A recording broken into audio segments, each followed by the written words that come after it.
Olá! Sejam bem-vindos e bem-vindas a mais um bate-papo aqui na Gran Faculdade. Eu sou a professora Estela Rocha, coordeno os cursos da área de educação, e você é o... Sou o professor Miguel Carvalho, coordeno os cursos de TI. E eu vou mandar um abraço pro Juliano, que tirou o retorno aqui do som. Cara, o Juliano é perfeito, Ele né? é perfeito. Merece aumento. Merece. Palmas. Bom, Miguel, você sabe o que a gente vai falar hoje? Não sei. Não você sabe? Me convidou aqui, chamou para bancada para poder participar, mas você não disse bem o que era. Eu vim aqui Então. porque eu aceito qualquer live com você e com o Marcelo. Caraca, ele acabou de entregar o nosso convidado. Vem pra bancada. Marcelo Abreu. Boa, aparece aí, Marcelo. Bora. Vamos lá. Vem logo aqui dividir esse momento com a gente. Marcelo, seja bem-vindo. Olá! Sempre um prazer estar com esse trio, né, formado. Marcelo, hoje o nosso papo é papo reto. Que legal. Tá pronto para falar? Tô pronto. Tá pronto? Vamos lá. Bom, nós vamos falar sobre educação das masculinidades. Bacana esse tema, um tema que está em grande relevância, a gente poder discutir sobre isso, principalmente com aspectos ali do Big Brother, não sei as coisas que estão acontecendo lá, mas vale a pena a gente discutir. E aí, Marcelo, por que é tão importante? Eu sei que você associa ali a psicologia, a psicopedagogia, a educação.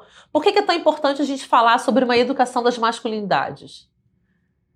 Eu vou começar dizendo, né, que esse livro aqui deu origem a esse tema, né, relevante para a gente pensar.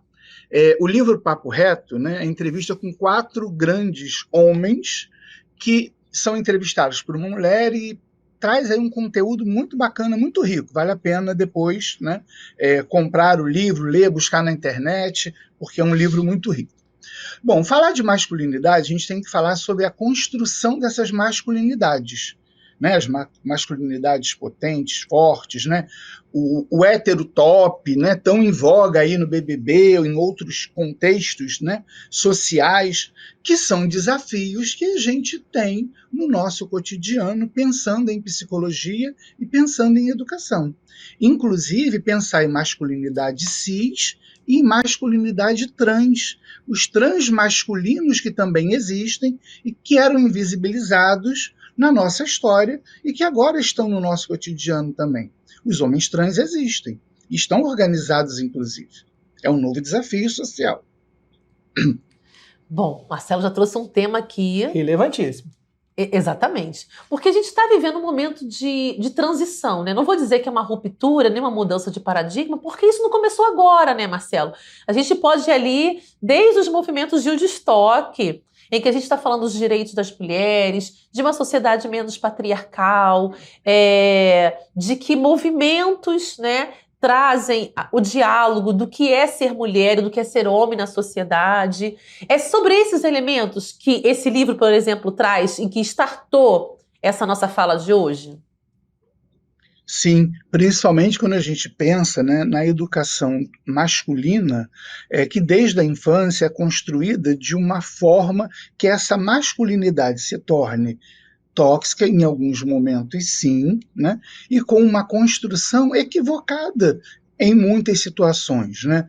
O pai que pega a chupeta do filho e coloca numa cerveja e diz meu filho é homem, no momento em que ele está colocando essa chupeta ali, ele está trazendo uma questão de masculinidade ligado à dependência do álcool, né?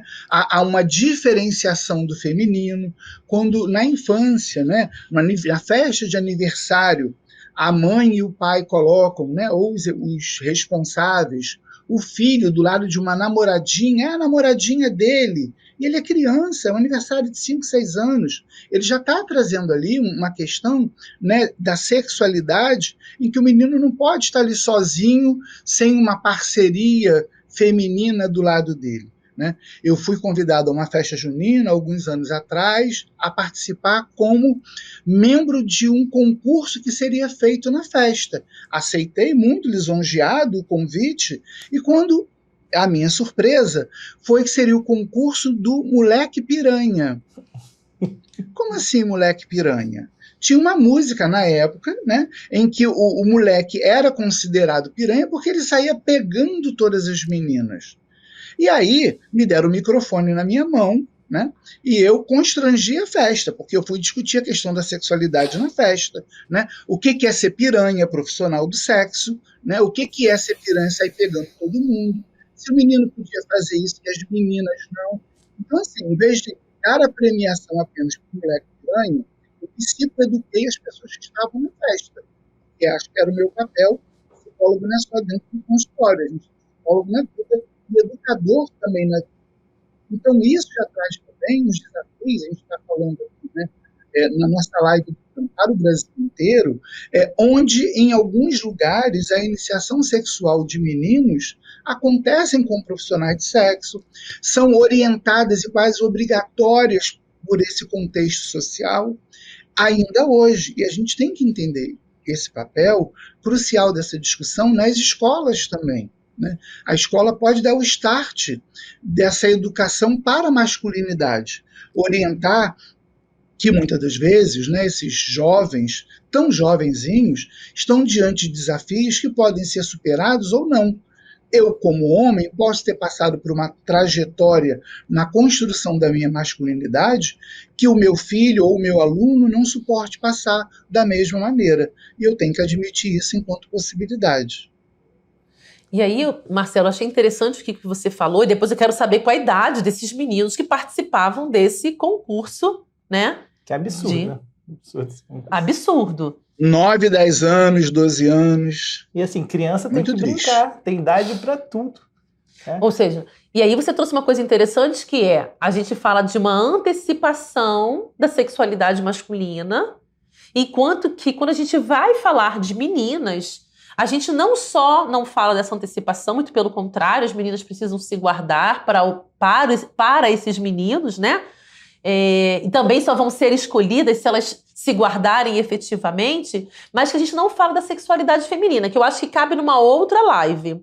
E aí eu queria fazer aqui um momento para fazer uma pergunta para você, Miguel. Assim, a gente compartilha mais ou menos 1 ano aqui na Gran Faculdade, a coordenação, e eu vejo o quanto que você é parceiro da sua esposa, mas ao mesmo tempo você fala muito dessa educação do João, né? Então, como que para você foi vivenciar essa masculinidade enquanto criança e agora como pai? Como é que você vê isso diante do João? Criar um filho homem numa sociedade que a gente precisa gradativamente fazer essa mudança, né? Então, meu pai e minha mãe são ótimos, né? E são professores, então não teria como ser diferente.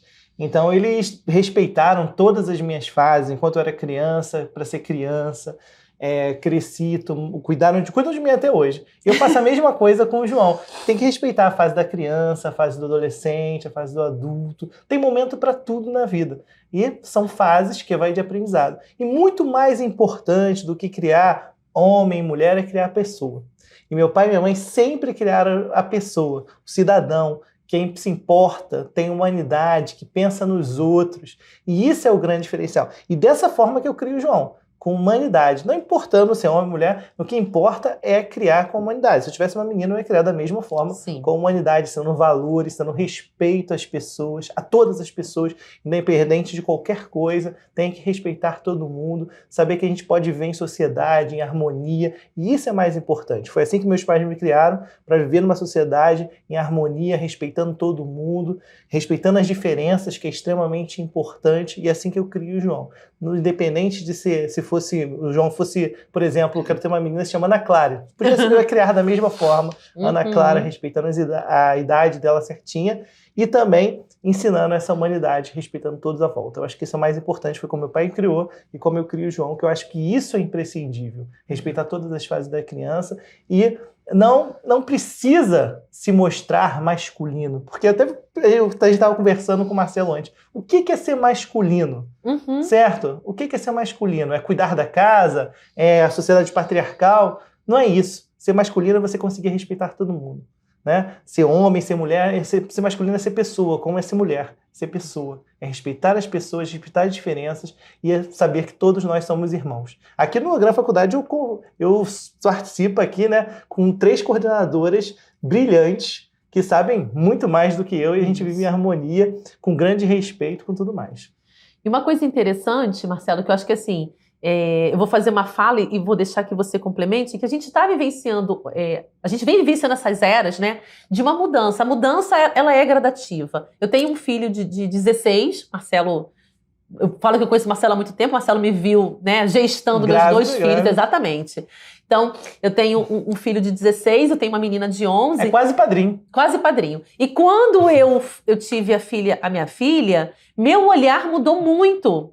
Porque eu ainda percebia que eu ainda reproduzia alguns olhares dessa educação mais masculina com ele. Por mais que não fosse da mesma forma. Mas eu ainda percebia que eu não tinha um olhar tão feminista, né?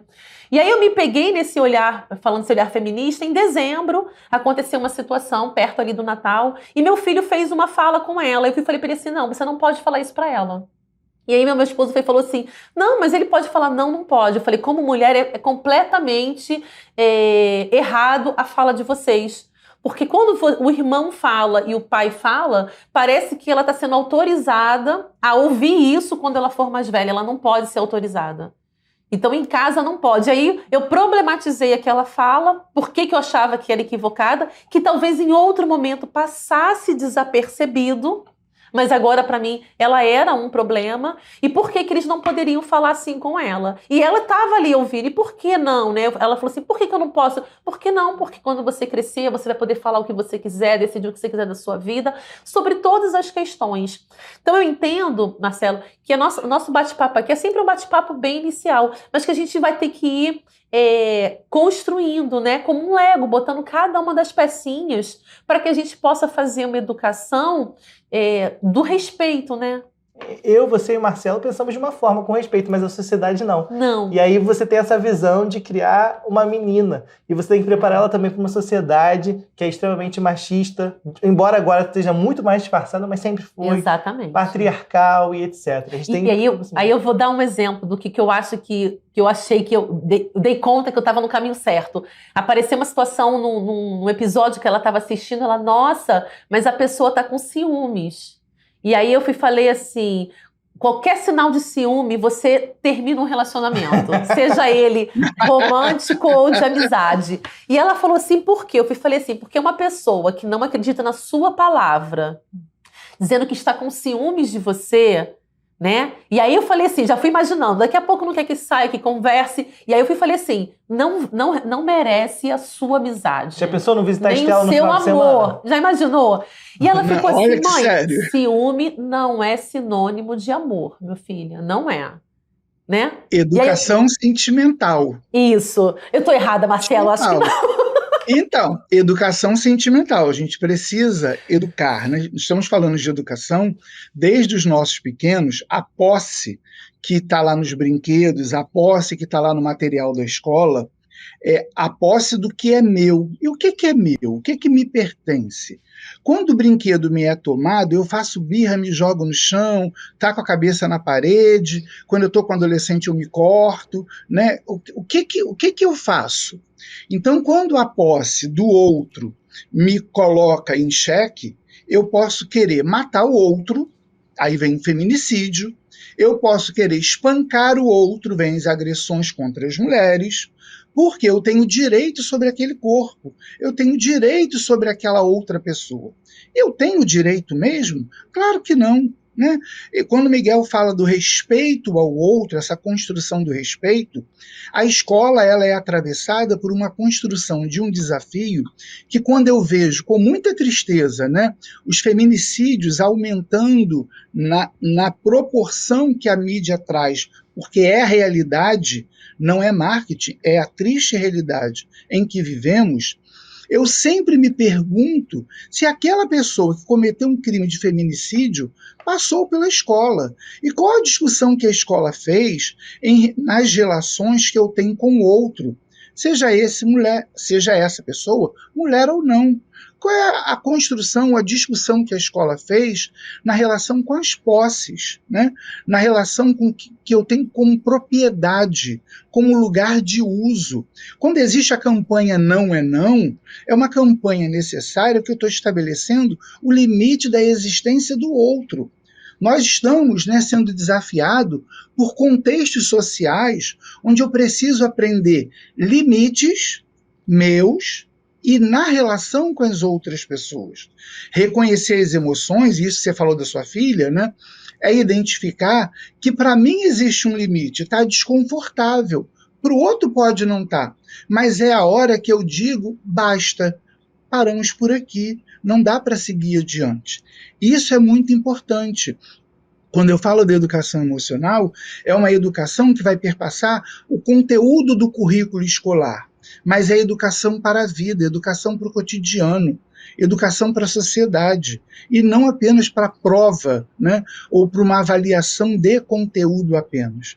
É um conteúdo que está para além da prova, para além da avaliação, e que é muito importante. E a gente vê hoje em nossa sociedade alguns atos infelizes e tristes, né, que demonstram que esse conteúdo não foi trabalhado nem pela família, quiçá também pelas escolas, porque algumas famílias não dão conta, porque reproduzem, né? Miguel falou aí do pai e da mãe dele, né, a criação que ele recebe, mas em alguns lugares essa violência ela é reproduzida, como se o ciclo não pudesse ser cortado, ser interrompido.